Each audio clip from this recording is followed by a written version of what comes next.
अगर आप बिहार में रहते हैं और आपने देखा होगा कि जमीन कई जगह इतनी समतल और उपजाऊ होती है, बस थोड़ी सी मेहनत करो और अच्छी फसल हो जाती है।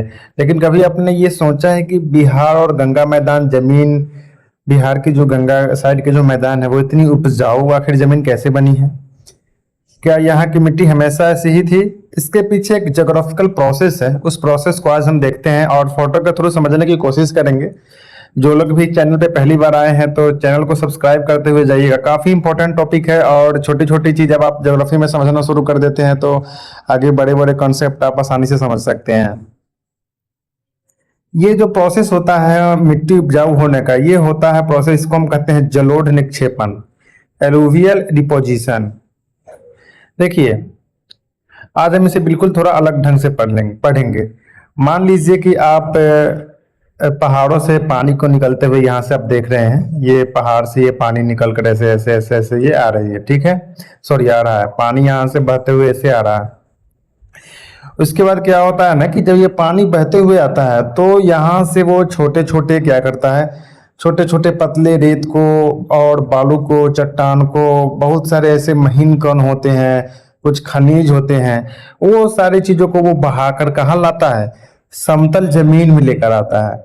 वह अपने साथ मिट्टी और दूसरे अवसाद जैसे कि हो जाता है, यहाँ पे मैंने बताया है लवण हो जाता है, खनिज हो जाता है, बालू हो जाता है, मिट्टी हो जाता है, बहुत सारे चीज को वो अपने साथ बहा कर लाता है। जब नदी ऊंचाई के नीचे की तरफ बहती है ना तो उसकी कण को बहाकर ले जाने की क्षमता ज्यादा होती है। आप पहाड़ी से देखेंगे, जब पहाड़ से जब नदियां निकलती है ना तो ऊपर से नीचे की तरफ ढलान होती है और वो ढलान धीरे धीरे नदी की तरफ आते आते फिर वो मैदानों में समतल मैदान की तरफ बढ़ते हुए चले जाती है। तो अब असली कंसेप्ट यहाँ पे क्या होता है कि जब नदी का वेग कम हो जाता है धीरे धीरे, तो कभी ना कभी पानी का लेवल तो डाउन होगा, तो उसका जो क्या होता है वो फोर्स कम जाता है, तो वह अपने साथ लाए हुए कण को बहाकर नहीं ले जाता है। वो फोर्स जब कम जाता है ना तो वो चीजों को बहाकर फिर नहीं ले जाता है, वो चीज जहां रहता है वहीं पे रुक जाता है। यही जो प्रोसेस है, यही प्रोसेस निक्षेपण कहलाता है। तो ये जो प्रोसेस होता है जहां से पहाड़ से पानी आता है, पानी में बहुत सारे खनिज, लवण, मिट्टी, रेत, बालू आता है, और जब पानी का बहाव कम हो जाता है तो एक एक साइड कहीं वो जाकर जमा हो जाता है समतल भूमि में। इस प्रोसेस को हम निक्षेपण कहते हैं। और यहाँ पे एक जलोढ़ शब्द का यूज किया गया है। जलोढ़ मतलब होता है जल, जो कुछ जल यानी कि पानी जो चीजें बहा कर लाती है, जो चीजें जल बहा कर लाता है उसे हम जलोढ़ कहते हैं। तो काफी ये इंपॉर्टेंट टॉपिक था और आप इसे आसानी से समझ भी गए होंगे। लेकिन एक क्वेश्चन यहाँ पे ये है कि जलोढ़ मिट्टी इतनी उपजाऊ क्यों होती है?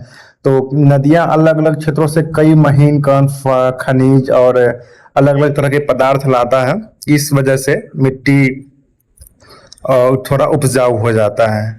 उसके बाद एक क्वेश्चन आप हमेशा ध्यान रखिएगा कि अगर आपसे पूछा जाए कि गंगा के मैदान अत्यधिक उपजाऊ मिट्टी किस कारण से होती है? अपरदन के कारण, ज्वालामुखी क्रिया के द्वारा, हिमानीकरण के द्वारा, या फिर जलोढ़ निक्षेपण के द्वारा? तो यहाँ से बहुत इंपॉर्टेंट क्वेश्चन भी बनते हैं, तो आपका राइट आंसर हो जाएगा जलोढ़ निक्षेपण। फिर एक दूसरा क्वेश्चन ये भी बन सकता है कि आप मुझे बताएं कि गंगा के किनारे के जो जितने भी मिट्टी है वो किस प्रकार के होते हैं? तो आपको याद रखना है कि गंगा के किनारे जो भी मिट्टी है वो जलोढ़ मिट्टी होती है। और जलोढ़ निक्षेपण प्रोसेस के बारे में तो आपने समझ ही लिया होगा।